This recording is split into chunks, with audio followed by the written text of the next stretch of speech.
بسم اللہ الرحمن الرحیم۔ ناظرین، پروگرام جی ورڈ میں ہم آپ کو خوش آمدید کہتے ہیں۔ نیا سال اور نئی امیدوں کے ساتھ ہم آپ کی کامیابی کے لیے 2022 میں، پاکستان کی کامیابی کے لیے 2022 میں دعا گو ہیں اور امید کرتے ہیں کہ آپ کے لیے سال اچھا گزرے گا۔ آج ہم ناظرین بات کریں گے 2021 میں پاکستان کی سیکیورٹی، خارجہ پالیسی اور دفاع کے اعتبار سے پاکستان کہاں کھڑا رہا۔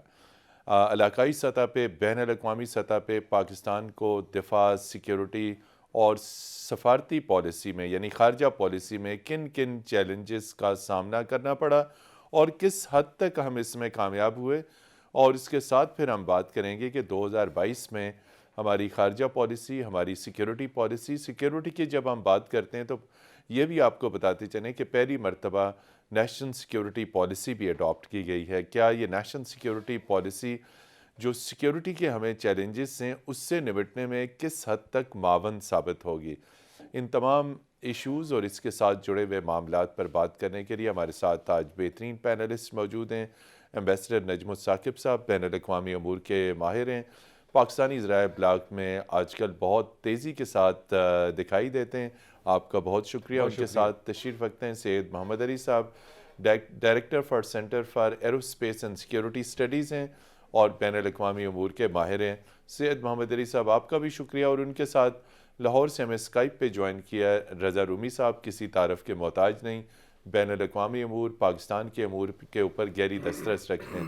ایمبیسڈر نجم الثاقب صاحب، جناب، اوورال 2021 میں ہمارا پروگرام اور ہمارے پروگرام کا فوکس اور موضوع یہی ہوتا ہے سیکیورٹی، دفاع اور پاکستان کی خارجہ پالیسی۔ چونکہ اگر یہی ایک ان کی سمت ٹھیک ہو جائے، یہ صحیح انداز میں چلیں، تو یقینی طور پہ دیگر تمام اشاریے بھی ان کے ساتھ جڑے ہوئے ہوتے ہیں۔ تو 2021 میں پاکستان کو آپ کیسے دیکھتے ہیں؟ مدین صاحب شکریہ آپ کو اور پینلسٹ کو اور آپ کے تمام جو لاکھوں دیکھنے والے ہیں ان کو میری طرف سے بھی 2022 مبارک ہو۔ اللہ کرے کہ یہ سال جو ہے ہمارے لیے، ہمارے ملک کے لیے، ہمارے ملک کے عوام کے لیے کچھ ایسا ثابت ہو کہ جس میں ہم اپنے پاؤں پہ کھڑے ہوتے ہوئے نظر آئیں۔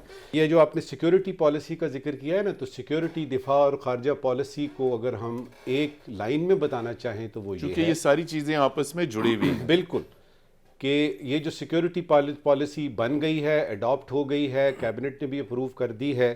میرے خیال میں آج سے اگر آپ 1000 برس پہلے چلے جائیں یا اس سے بھی پیچھے، یا آج کل کے دور میں دنیا کے کسی بھی ملک کو دیکھیں، تو جب تک آپ کا باورچی خانہ ہی نہیں چلے گا تو آپ اپنے ڈرائنگ روم میں کیا کریں گے، یا اپنے لان میں آپ کیا کریں گے، اور آپ گیٹ کی حفاظت کیسے کریں گے؟ سب سے پہلے تو کھانے پینے کی بات ہے جی۔ تو اس میں جو 2021 کی آپ بات کر رہے ہیں، تو میرے خیال میں 1947 سے لے کے اب تک ہمیں اس پالیسی کا انتظار تھا۔ یہ پہلی دفعہ ہے کہ یہ پالیسی آئی ہے اور اس کو ایک ڈاکیومنٹ کی شکل میں مرتب کیا گیا ہے۔ اب یہ جب ہمارے سامنے آئے گی پوری طرح سے تو ہم بتا سکیں گے، لیکن جو مید یوسف صاحب جو ہمارے نیشنل سیکیورٹی ایڈوائزر ہیں، جو انہوں نے بتایا ہے اس کے مطابق یہ ہے کہ یہ انڈیویجول پہ فوکس کرتی ہے۔ جی، یہ ہر شخص پہ فوکس کرے گی، یعنی اس پہ آپ اس کا دیکھ لیجئے، نوکری دیکھ لیجئے، بچے دیکھ لیجئے، پڑھائی دیکھ لیجئے، معاشیات دیکھ لیجئے۔ تو اگر انڈیویجول پہ ہے تو اس کا مطلب ہے کہ 22 کروڑ عوام کے لیے ہے، اور اگر 22 کروڑ عوام کے لیے ہے تو بڑا اچھا ہے۔ لیکن جو مجھے تاثر ملا وہ یہ ملا کہ ہم نے نیشنل سیکیورٹی پالیسی بنا لی ہے، بس کام ختم ہو گیا۔ اور بابا، نیشنل سیکیورٹی پالیسی بنانے کا یہ مطلب نہیں ہے کہ آپ کو سیکیورٹی مل گئی ہے، جی، یا آپ کو جو ہے وہ آپ کی معاشیات صحیح معنوں میں اپنے پاؤں پہ کھڑے ہونے کے لیے صحیح سمت میں چل پڑی ہے۔ اب اس کے بعد اس کی امپلیمنٹیشن ہے، اور اس امپلیمنٹیشن میں اچھی بات انہوں نے یہ رکھی ہے متین صاحب، جی، کہ انہوں نے کہا ہے کہ ہر سال اس پہ ریویو ہو سکتا ہے۔ اس کے بعد ہمیں پتہ لگا کہ اس کو ایک سمپل میجورٹی سے دائیں بائیں کر کے اس کو آپ ٹھیک بھی کر سکتے ہیں۔ پھر ہمیں پتہ لگا کہ یہ اس کی ایک میعاد رکھی گئی ہے اور اس کے بعد اس کو دوبارہ دیکھا جائے گا۔ جی، اب اس میں دیکھنے کی بات اثر نو نظر ثانی کی جائے گی۔ اب دیکھنے کی بات یہ ہے کہ ہمارے ہاں پالیسیز بنتی ہیں، ہمارے ہاں لاز بنتے ہیں، ہمارے ہاں بہت کچھ اس طرح کا ہو جاتا ہے، لیکن پھر ہم اس کے بعد اس کو یا تو بھول جاتے ہیں یا صحیح طرح سے اس کو امپلیمنٹ نہیں کر سکتے۔ دوسری اہم بات کہ یہ کسی حکومت کا کام نہیں ہے۔ یاد رکھیے گا کہ یہ پالیسی بنی ہے ریاست پاکستان کے لیے، لہٰذا آج حکومت کی نہیں، نہ یہ، اور 2014 سے اس کا پروسیس شروع، ہم نے دیکھا کہ 2014 سے شروع ہوا، تو 2014 میں کوئی اور حکومت تھی، اس وقت کوئی اور ہے، کل کو کوئی اور حکومت آ سکتی ہے. تو یہ یاد رکھنے کی بات ہے وہ جو بھی اسلام آباد میں برسر اقتدار آئیں کہ اس طرح کی پالیسیز جو ہیں بار بار نہیں بنتی، اور ان کو امپلیمنٹیشن کی طرف لے کے جانا ہے، نہ کہ یہ کہ فلاں حکومت میں چونکہ بنی تھی لہٰذا. تو اس لیے ریاست پاکستان سامنے ہو، 22 کروڑ عوام سامنے ہو، اور اس کی امپلیمنٹیشن نیا سال شروع ہو چکا ہے. میں سید محمد علی صاحب، نیشنل سیکیورٹی کے جو ٹارگٹس ہیں اس میں تو ایک چیز پالیسی سامنے آ گئی، اس کے علاوہ سیکیورٹی اور خارجہ پالیسی کے اعتبار سے 2021 میں آپ کوئی گیپ دیکھتے ہیں؟ کوئی ایسی چیزیں ہیں جن کے اوپر مؤثر امپلیمنٹیشن کی ضرورت تھی؟ بڑے سنگین ترین چیلنجز پاکستان کو درپیش رہے، and whether we were able or we were not able to cope with such challenges. بہت شکریہ متین صاحب، میری طرف سے آپ کے تمام ناظرین کو نیا سال مبارک ہو. نیا سال نئی امیدیں لے کے آتا ہے اور نئے چیلنجز بھی لے کے آتا ہے. تو آئی تھنک آپ کا جو آج کا موضوع ہے وہ بڑا بر وقت ہے کہ ہم پچھلے اپنے تجربات سے ریلیونٹ اور ٹائملی لیسنز بھی ڈرا کریں، اور ساتھ ہی ساتھ مستقبل میں ایک بہتر فیصلہ سازی کی طرف ہمارا ملک جا سکے. جہاں تک سیکیورٹی لینڈسکیپ کا تعلق ہے، میں اس کو بریفلی جو ہے نا 3 لیولز میں ایکسپلین کرنے کی کوشش کرتا ہوں: گلوبل، ریجنل اور نیشنل. گلوبلی اگر دیکھا جائے تو پاکستان اور جو عالمی طاقتیں ہیں ان کے تعلقات میں ایک خاصی تبدیلی آئی ہے. ان کی نوعیت میں بھی ہماری حقیقت پسندانہ اپروچ بھی تھوڑی سی ڈیولپ ہونا شروع ہوئی ہے، اور گریجولی جو ہمارے ایک احتیاط کا پہلو ہے کہ ہم امریکہ سے جو ہماری توقعات ہیں ان میں بھی ایک حقیقت پسندانہ اپروچ نظر آتی ہے. جبکہ چین کے ساتھ بھی جو ہمارا تعاون ہے، جہاں پہ سی پیک اور دوسرے شعبوں میں بڑھ رہا ہے، دفاعی تعاون بھی بڑھ رہا ہے، لیکن ساتھ ہی ساتھ ایک کوشش نظر آتی ہے دفتر خارجہ میں کہ بڑی طاقتوں کے درمیان تعلقات میں ایک بیلنس اپروچ رکھنے کی کوشش کی جائے، جو کہ اتنا آسان نہیں ہوگا. دوسری طرف آپ دیکھتے ہیں ریجنلی 2-3 جو بڑی ڈیولپمنٹس ہمیں دیکھنے میں آئیں. ایک تو افغانستان سے امریکہ کی افواج کا انخلاء نظر آیا، اور اس میں انیشلی تو اس میں سیکیورٹی کے اعتبار سے ایک بہت بڑا کنٹریبیوشن اور مثبت پہلو پاکستان کے لیے یہ تھا کہ بھارت کا جو عمل دخل تھا این ڈی ایس کے ساتھ، اس کا جو نیکسس تھا اور را کے جو گڑھ تھے وہاں پہ وہ ٹوٹ گیا. تو یہ پاکستان کے ویسٹرن بارڈر کی طرف، سیکیورٹی کی طرف ایک بہت سگنیفیکنٹ اور ہسٹورک بہت بڑی پیش رفت 20 سال میں ہمیں نظر آئی. کیونکہ ہم 20 سال سے انڈیا کی کوشش یہ تھی کہ ہمیں انٹرنلی اور ویسٹرن بارڈر میں مصروف رکھا جائے. البتہ جو انیشل ہماری ایکسپیکٹیشنز تھی کہ امریکی افواج کے انخلاء کے فوراً بعد ہمیں روس، چین اور علاقائی ممالک کا تعاون حاصل ہو جائے گا، جس کے ذریعے اس جو امریکی افواج کا انخلاء ہے اس کو ہم پولیٹیکل اسٹیبلٹی اور اکنامک سیکیورٹی میں ٹرانسلیٹ کر سکیں گے، اس میں میرے خیال میں ابھی کافی وقت درکار ہے اور مزید کوششوں کی ضرورت ہے.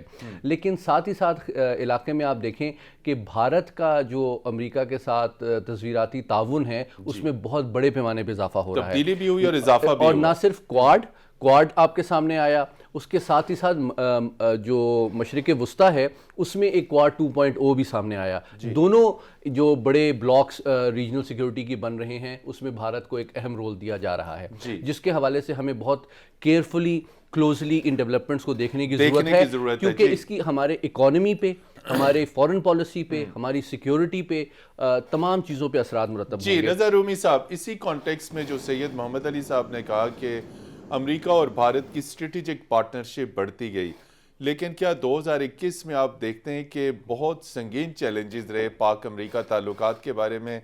آلموسٹ علاقائی سطح پہ، بین الاقوامی سطح پہ جو رپورٹنگ کی گئی، تجزیے سامنے آئے کہ تعلقات بہت نچلی سطح پہ رہے. کیا وجہ ہے؟ کچھ آپ سمجھتے ہیں اب 2022 میں آگے ان چیزوں پر نظر ثانی کی جائے گی؟ چونکہ آپ کی بڑی گہری نظر ہوتی ہے پاک امریکہ تعلقات پہ، تو آپ کچھ فرمائیے کہ پاک امریکہ تعلقات میں کچھ بہتری آنے کے امکانات ہیں؟ شکریہ. لیکن میں پہلے یہ جو آپ سیکیورٹی پالیسی کا ذکر کر رہے تھے، میں اس میں ایک بات صرف یہ اضافہ کرنا چاہتا ہوں کہ یہ بڑی اچھی ڈیولپمنٹ ہے کہ اس پر کام ہوا ہے اور اس کی اپروول ہوئی ہے، لیکن مجھے جو بھی تاثر ملا آپ کے مہمانوں کی طرف سے اور جو میڈیا میں بھی کہ کسی نے اس کو جی پڑھا نہیں ہے.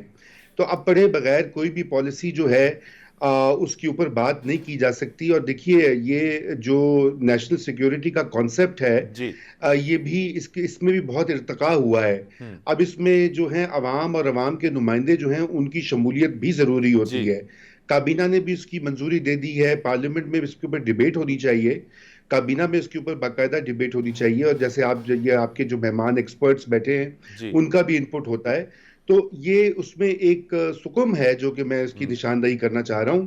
اور یہی وجہ ہے کہ اور یہ میں نے اس لیے سے آغاز کیا اس بات سے کہ خارجہ پالیسی میں بھی جہاں تعلق ہے وہاں بھی ہمیں اس طرح کے بہت سارے فرکشن یا لیک آف کلیئرٹی دکھائی دے رہی ہے. جہاں تک پاک امریکہ تعلقات کی بات ہے، وہ تو بالکل شروع سے جب سے جو بائیڈن جی آئے نے ہیں. اپنا آفس سنبھالا ہے تو ایک سرد مہری سی وہ دیکھنے میں آئی ہے کہ اس کا بڑا ذکر بھی ہوا پاکستانی میڈیا جی میں، بلکہ انٹرنیشنل میڈیا میں بھی اس کی وہ خبریں لگ گئیں کہ بائیڈن نے کال نہیں کیا ہمارے وزیر اعظم صاحب کو، اور وہ کال کتنی ضروری ہے یا نہیں ہے اس کے اوپر بحث ہو سکتی ہے. لیکن جو ہماری سفارتی اور سیاسی لیول پر جو تعلقات ہیں وہ یقیناً اچھے نہیں ہیں اس وقت، یا کم از کم وہ ان میں وہ والی گرم جوشی یا مستقبل کا جو ایک طریقہ ہے جو کہ وہ نہیں دکھائی دے رہا. اور یہ ایک ایسی چیز ہے کہ یہ ہم اس کو بالکل اگنور نہیں کر سکتے. اس کی بنیادی وجہ یہ ہے کہ اس وقت ہمارا کیس جو ہے پاکستان نے جو آئی ایم ایف سے نیا پروگرام سائن کرنا ہے وہ بھی تقریباً کئی مہینوں سے بھی التوا کا شکار ہے، اور اس کے پیچھے بھی یہ خارجہ پالیسی کے محرکات ہی شامل ہیں. تو ایک طرف تو یہ ہم نہیں کر سکتے کہ ہم ایک طرف کہیں کہ جی ایبسولوٹلی ناٹ، ہم جی امریکہ جائے بھاڑ میں، اور دوسری طرف ہم وہی انسٹیٹیوشنز جو کہ جہاں کہ ہمیں اچھی طرح پتہ ہے جی ہمارے تمام اعلیٰ عہدیداروں کو اور پالیسی میکرز کو کہ ان کا بڑا اور اثر و نفوذ ہے، تو ان سے ہم اگریمنٹ بھی سائن کریں.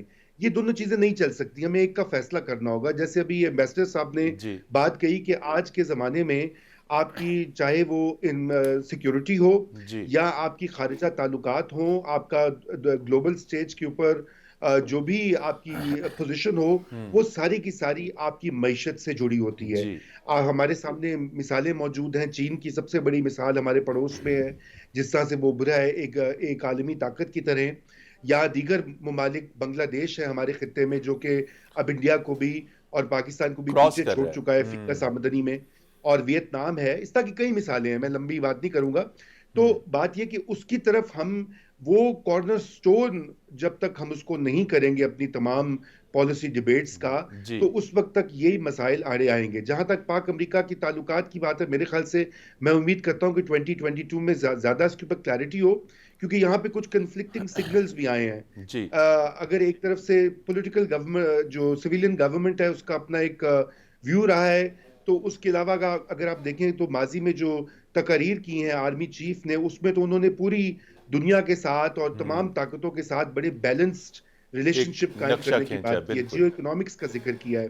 تو میرے خیال سے وہ اس پہ آگے بات ہوگی. میں بہرحال ابھی اتنا ہی کہوں گا. جی جی ناظرین، اس موضوع پر گفتگو کا سلسلہ جاری رکھیں گے. یہاں پر لیتے ہیں ایک بریک کے بعد آپ کی خدمت میں پھر حاضر ہوں گے. ہمارے ساتھ رہیے گا.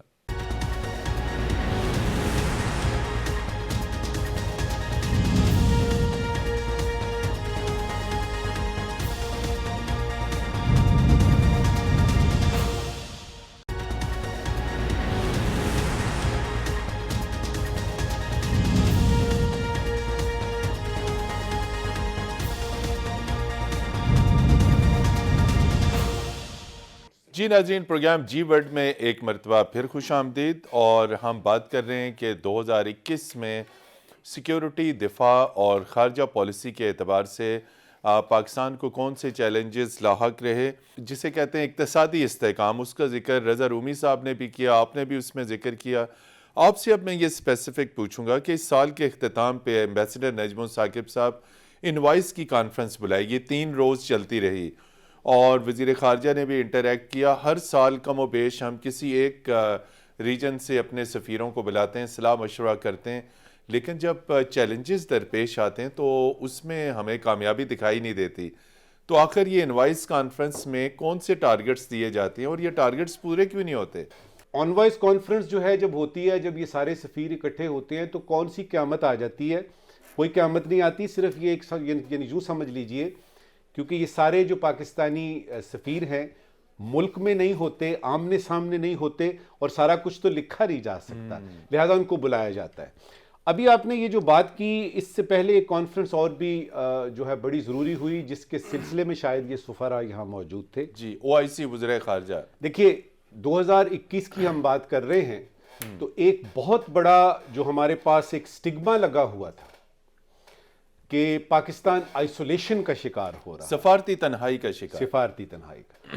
میں اس میں بڑی خوشی سے یہ بات کرنے لگا ہوں آپ سے کہ بحیثیت ایک ڈپلومیٹ کے میں اب بڑا پرسکون ہوں کہ اگر کہیں باہر کسی شخص، کوئی مودی نام کے کسی شخص نے اگر کوئی بات کی تھی کہ جی ہم پاکستان کو آئسولیٹ کر دیں گے فلانا، تو اب یہ ہے کہ کرکٹ ٹیم تو ایک طرف رہی، جی یہ کانفرنس جو ہے اس میں 56-57 ممالک جو آپ کے ہیں OIC کے، ان کے علاوہ دنیا بھر سے ریپریزنٹیٹیو آئے۔ تو جب تک آپ نے امریکہ کے ساتھ تعلقات ٹھیک نہ کیے، اب یہ میری بات غور سے سنیے گا، جب تک امریکہ کے ساتھ تعلقات ٹھیک نہ کیے تو بھول جائیے فیٹف میں آپ کو کوئی وائٹ لسٹ بنے گی، بھول جائیے کہ آپ کی ٹرمز اینڈ کنڈیشنز IMF پہ ٹھیک ہوں گی، بھول جائیے کہ یونائٹڈ نیشنز میں کوئی بات ایسی ہوگی جو کہ آپ کے حق میں جاتی ہے، سلامتی کونسل، بھول جائیے کہ آپ کے کشمیر کے کاز کو آگے بڑھایا جائے گا، اور ہر اس چیز کو بھول جائیے جو ریجنلی یا انٹرنیشنلی پاکستان کے حق میں ہے۔ اب اس میں سوال یہ پیدا ہوتا ہے، اور اس پہ میں ختم کرتا ہوں، کہ پاکستان کی چین کے ساتھ بڑی اچھی دوستی ہے، ٹائم ٹیسٹڈ، اور وہ ہمالیہ سے اوپر اور شہد سے میٹھی، کوئی شک نہیں ہے، سی پیک میں کوئی شک نہیں ہے، آپ کے جو تعلقات ہیں وہ کئی لحاظ سے جو ہے، کیا اس کا مطلب یہ ہے کہ آپ کی دوستی، اس کا مطلب ہی یہ ہے کہ دشمن بنا لیں آپ امریکہ کو؟ یہاں پہ آپ کو اپنی ڈپلومیسی سے کام لینا پڑے گا۔ آپ چائنا کو دوست رکھیے، لیکن امریکہ کو آپ کسی قسم کی دشمنی نہ دکھائیے۔ اور اس میں بھی میں نے دیکھا، جی یہ ابھی رومی صاحب نے بات کی نا ایبسولوٹلی ناٹ کی، یا ہم نے یہ دیکھا کہ وہ کال نہیں کر رہے، ابھی ہم نے دیکھا ہے کہ بڑے یعنی پریکٹیکل لیول پہ جو اسلام آباد ہے وہ دیکھ رہا ہے واشنگٹن کو، اور اس میں ہمیں اچھی طرح سے اب اندازہ ہو گیا ہے کہ اگر ہماری معاشی ترقی، جی دیکھیے امریکہ آپ کا سب سے بڑا ڈیسٹینیشن ہے ایکسپورٹس کا، جی آپ کے تمام قسم کے پیسے جو باہر جاتے ہیں یا آتے ہیں وہ نیو یارک کے ذریعے ہوتا ہے، آپ افورڈ ہی نہیں کر سکتے امریکہ کو ناراض کرنا، لیکن اس کا یہ مطلب نہیں ہے کہ آپ اس کی جھولی میں گریں۔ جی جھولی میں گریں۔ سید محمد علی صاحب، مطلب یہ کیا ہم امریکہ کی جھولی میں گرنے جا رہے ہیں یا ہم بیجنگ سے تعلقات خراب کریں گے؟ سوال آپ سے یہ ہے کہ افغانستان کے حوالے سے پاکستان سپاٹ لائٹ میں رہا، نجم الثاقب صاحب نے جس OIC کانفرنس کا ذکر کیا وہ افغانستان کے اوپر تھی۔ سوال یہ ہے کہ کیا پاکستان جو ہے وہ افغانستان کے لیے جو کچھ کر رہا ہے، اگر وہ نہ بھی کرے تو کیا افغانستان اپنے پاؤں پہ کھڑا ہو سکتا ہے؟ سیکیورٹی کی بات آئی تو ہم نے جنرل فیض حمید کو وہاں جاتے ہوئے دیکھا، انہوں نے یہ تعاون کرنا تو بہت اچھا ضروری ہے۔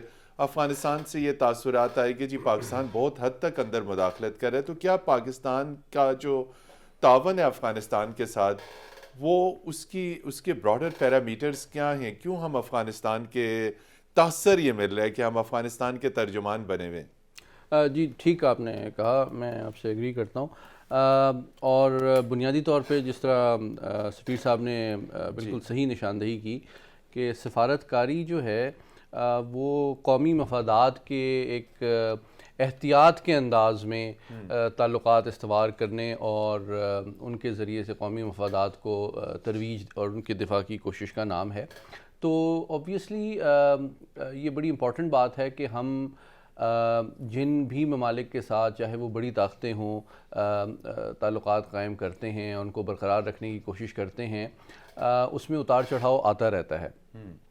البتہ یہ میں اگری کروں گا امبیسڈر صاحب کی اس بات سے کہ دیکھیے انٹرنیشنل ریلیشنز میں جو ٹرم ہے مجھے اس کا اردو مطلب نہیں پتا، لیکن we seek partnership with all countries. جی We do not want to be an ally of any country. جی پارٹنرشپ، جی پارٹنرشپ on mutual اتحادی میں فرق ہے۔ جی میوچول انٹرسٹ کی بیسس پہ۔ جی ٹھیک ہے، امریکہ میں رضا صاحب کی طرح مجھے بھی اتفاق ہوا ہے کافی عرصہ رہنے کا، جانے کا اسٹریٹجک ڈائلاگز میں، اور میں نے یہ دیکھا ہے کہ میں نے بھی بڑی کوشش کی ہے جو فیصلہ ساز افراد اور ادارے ہیں وہاں پہ، کہ بھارت کی جو سیکیورٹی کمٹمنٹ ہے اس کو بیلٹ وے اوور اسٹیمیٹ نہ کرے، کیونکہ بھارت کے بھی مفاد میں نہیں ہے کہ وہ ایک حد سے زیادہ چین کے خلاف امریکہ کے لیے استعمال ہو، یا چین کی دشمنی کھلم کھلا چند سرحدی جھڑپوں کے بیونڈ مول لے، یہ اس کے انٹرسٹ میں نہیں ہے۔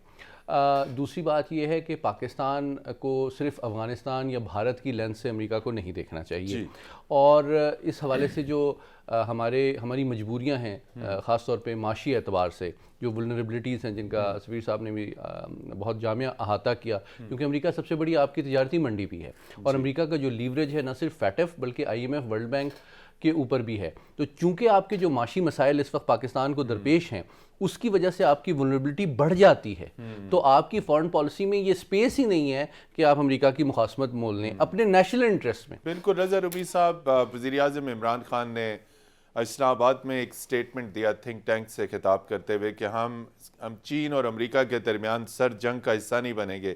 سید محمد علی صاحب نے بہت وضاحت کے ساتھ کہا کہ امریکہ سے ہم بگاڑ نہیں سکتے، لیکن یہ جو پالیسی ہے، کیا ہمارے اندر اتنی استعداد ہے، ہماری خارجہ پالیسی اتنی مضبوط ہے کہ ہم چین اور امریکہ کے درمیان سر جنگ میں غیر جانبدار رہیں؟ ایک طرف چین کے ساتھ ہمارے اسٹریٹجک تعلقات ہیں، دوسری طرف امریکہ کا پریشر ہو سکتا ہے، تو اس سر جنگ میں یہ دعویٰ کرنا کہ ہم غیر جانبدار رہیں گے کتنا ممکن ہوگا پاکستان کے لیے؟ دیکھیے، واقعہ یوں ہے کہ سیاستدان جو ہوتے ہیں وہ تو اس طرح کی پاپولسٹ سٹیٹمنٹس جو ہیں وہ دیتے ہیں، کچھ اپنی وہ اہمیت بھی اجاگر کرتے ہیں، کچھ وہ اپنی جو پوزیشن ہے ان کی انڈیویجول، انفرادی یا اجتماعی، اس کو بھی ایگزیگریٹ کرتے ہیں۔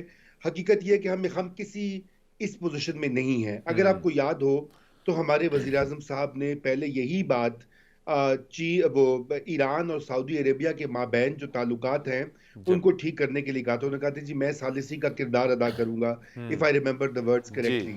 تو آپ دیکھیں وہ کہاں تک پہنچا، کچھ نہیں ہوا اس میں۔ اب وہ تو ایران اور سعودی عربیہ ہیں جو کہ ہمارے دوست ہیں، ایک ہمارا پڑوسی ہے، ایک ہمارا بڑا پرانا پارٹنر ہے، مسلمان ہیں، بڑے رشتے ہیں، تو وہ وہاں پہ ہماری بات نہیں چلی۔ تو یہ تو گلوبل پاورز ہیں بھائی۔ اصل بات یہ ہے کہ ہم اس وقت نہیں ہیں، ہمیں اپنی خارجہ پالیسی جو ہے اس میں یہ بیلنس لانے کی ضرورت ہوگی، نہیں تو یہ پھر یہ والے اس طرح کہ ہم بند گلی میں پہنچ جاتے ہیں۔ بند گلی میں پہنچ جائیں گے۔ ناظرین، اس موضوع پر گفتگو کا سلسلہ جاری رکھیں گے، یہاں پر لیتے ہیں ایک بریک کے بعد آپ کی خدمت میں جب ہم حاضر ہوں گے تو امبیسڈر نجم الثاقب صاحب سے پوچھیں گے اکنامک ڈپلومیسی کے حوالے سے ہم کیا کچھ کر سکتے ہیں۔ ہمارے ساتھ رہیے گا۔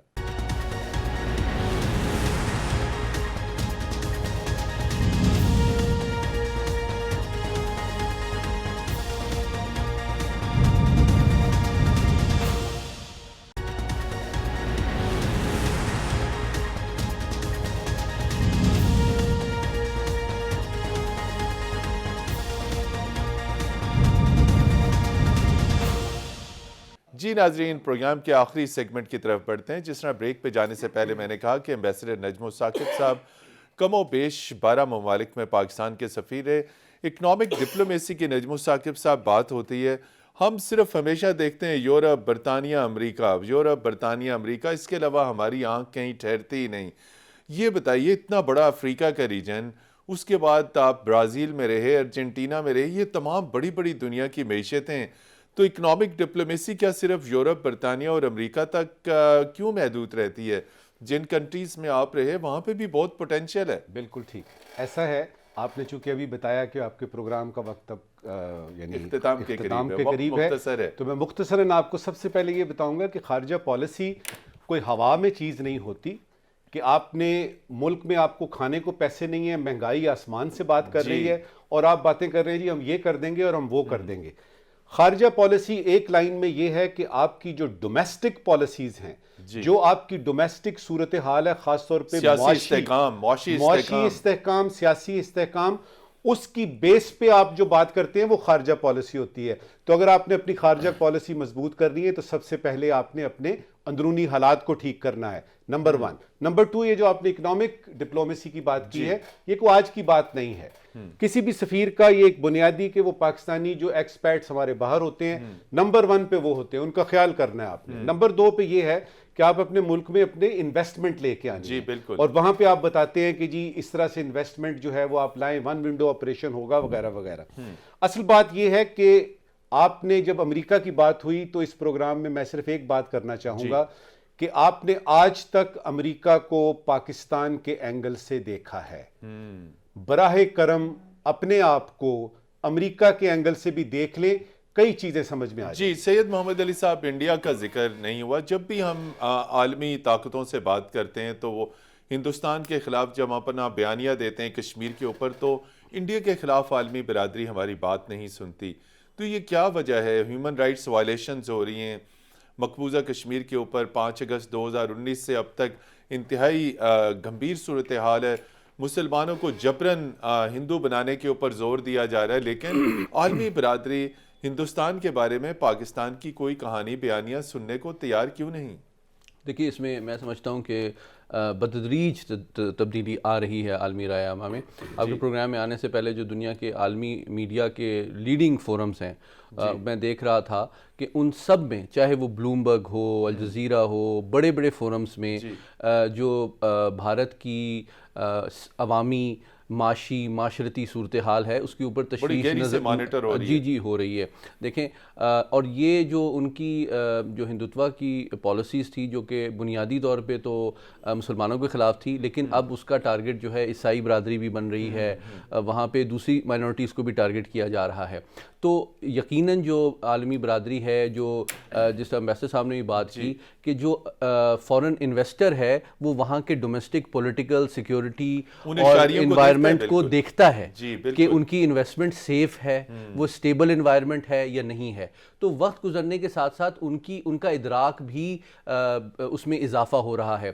جہاں تک پاکستان کا تعلق ہے تو میں ان کی بات کو آگے بڑھاتے ہوئے کہ ٹریک 1 پہ بھی جو سرکاری سفارتکاری ہوتی ہے، اور ٹریک 2 کے اوپر بھی، اور اس کے ساتھ ہی ساتھ پبلک ڈپلومیسی میں بھی، اور پھر آپ جیسے جو قابل اور منجھے ہوئے جو صحافی اور اینکرز ہیں، ہمارے تھنک ٹینکس اور اکیڈیمیا کا بھی اس میں رول ہے۔ یہ صرف فورن، میں آپ کے پروگرام میں کئی دفعہ کہہ چکا ہوں کہ یہ صرف فورن آفس کا کام نہیں ہے، یہ ایک قومی معاملہ ہے۔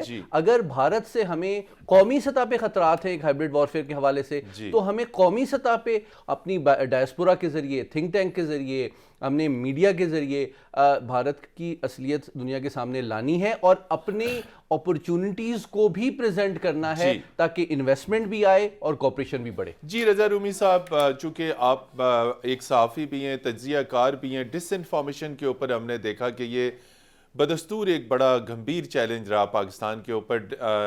EU ڈس انفو لیب نے ہندوستان کا پروپیگنڈا ناکام کیا۔ ابھی ریسنٹلی اقوام متحدہ نے پاکستان کی جانب سے جو سپانسرڈ ریزولوشن تھی ڈس انفارمیشن کے اوپر وہ اپروو کی۔ آپ کیا سمجھتے ہیں کہ یہ کتنی بڑی پیش رفت ہے پاکستان کے لیے ڈس انفارمیشن کے حوالے سے؟ ڈس انفارمیشن کس حد تک ہماری خارجہ سیکیورٹی اور ہماری معاشی پالیسیز کو اور عالمی سطح پہ پاکستان کے امیج کو کس طرح متاثر کرتی ہے، اور آگے کتنی بہتری آ سکتی ہے؟ دیکھیے، یہ تو خیر بڑی لمبی بحث ہے، لیکن ڈس انفارمیشن ہے تو بالکل ڈس انفارمیشن کہہ لیجئے، میڈیا مینیپولیشن کہہ لیجئے، یا اس کی کئی اشکال، کئی جہتیں ہیں جس کی وجہ سے پاکستان کا جو امیج ہے دنیا میں عالمی سطح کے اوپر، اس کو بہت زیادہ خراب بھی کیا گیا ہے، اور اس کو بڑھا چڑھا کے پاکستان کو ایک غیر محفوظ، ایک دہشت گردی کی سپانسر ریاست کے طور پر پیش کیا گیا۔ اور یہ EU ڈس انفو لیب کی جو ریویلیشنز آئی تھیں 1 سال پہلے، جس میں کہ ہم نے دیکھا کہ وہ 15 سال سے کتنے سالوں سے لگے ہوئے تھے، تو وہ تو بالکل ایک بات کنفرم ہو گئی کہ کس طرح سے وہ پورا ایک پروجیکٹ جو ہے پاکستان کے خلاف چلایا جاتا ہے۔ تو یہ انتہائی اہم چیز ہے، مگر میرا یہی سوال متین اٹھتا ہے کہ پھر ہم کیا کر رہے تھے؟ اگر 15 سال سے یہ چیز ہو رہی تھی تو ہم غافل کیوں تھے؟ ہم غافل تھے۔ جی، تو دیکھیں، اصل بات تو یہ ہے کہ یہ کام EU نے نکالا، ان کے وہاں پر جو یورپین تھنک ٹینک نے کلیکٹ کیا سارا کچھ, اس کی ٹریسنگ کی, اور اب آپ یہ ریزولوشن ہو رہی ہے, بڑی اچھی بات ہے اور بالکل ہمیں اس کو اجاگر کرنا چاہیے. لیکن اس کے ساتھ ساتھ ہمیں اثر نو اپنی ہماری جو سو کالڈ پریس انفارمیشن کی جو پوری اسٹرکچر ہے, اس کو بڑی ریڈیکلی جو ہے اس کو ریسٹرکچر کرنے کی ضرورت ہے. خارجہ پالیسی کے اعتبار سے ون لائن ہے. دیکھیے متین صاحب, وے فارورڈ, دنیا کا کوئی ملک ایسا نہیں ہے جس میں کہ منفی چیزیں نہیں ہیں. جی, میری خواہش یہ ہوگی, گرے ایریاز, میری خواہش یہ ہوگی کہ کم از کم پاکستان میں رہنے والے پاکستانی جو ہیں وہ اپنے ملک کو ذرا ہاتھ ہولا رکھ کے دیکھیں, اور دیکھیں کہ اس میں کتنی پازیٹیو چیزیں بھی ہو رہی ہیں, جو کہ آپ صرف اس لیے کہ چونکہ بریکنگ نیوز بنتی ہے نیگیٹو نیوز سے, تو آپ صرف اس میں تو یاد رکھیے گا کہ آپ اپنے ملک کے ساتھ جو ہے وہ کوئی اچھا سلوک نہیں کر رہے. دعا میری یہ ہے کہ 2022 کا سال یہ جو شروع ہوا ہے, اس کے آخر تک کم از کم ہم اپنے پاؤں پہ کھڑے ہونے والی سمت میں چل پڑے. جی رضا رومی صاحب, ون لائنر, وے فارورڈ. جی بالکل, یہ خود انحصاری کی بات ہے, میں اسی کی تائید کروں گا کہ اللہ کرے کہ ہم جو ہماری معیشت ہے وہ سنبھلے, اور سیاسی استحکام, یہ دونوں آپس میں جڑے ہوئے ہیں. سیاسی استحکام کے بغیر معاشی استحکام نہیں ہوگا, اینڈ وائس ورسا. تو دونوں چیزوں کی میں دعا کرتا ہوں اور توقع کرتا ہوں. جی ناظرین, بالکل پاکستان کے اندر سیاسی استحکام, معاشی استحکام پاکستان کی سیکیورٹی اور خارجہ پالیسی کا جزو لا ینفک ہے, اور اگر یہ معاشی استحکام سیاسی استحکام نہیں ہو سکتا تو ہم اپنی سیکیورٹی, دفاع اور خارجہ پالیسی کے اہداف حاصل کرنے میں ہمیں بہت مشکلات کا سامنا کرنا پڑے گا. سید محمد علی صاحب, ایمبیسڈر نجم ثاقب صاحب, رضا رومی صاحب, آپ تینوں مہمانوں کا بہت شکریہ. پروگرام جی ورلڈ کی ٹیم کو اگلے اتوار تک کے لیے اجازت دیجیے. خدا حافظ.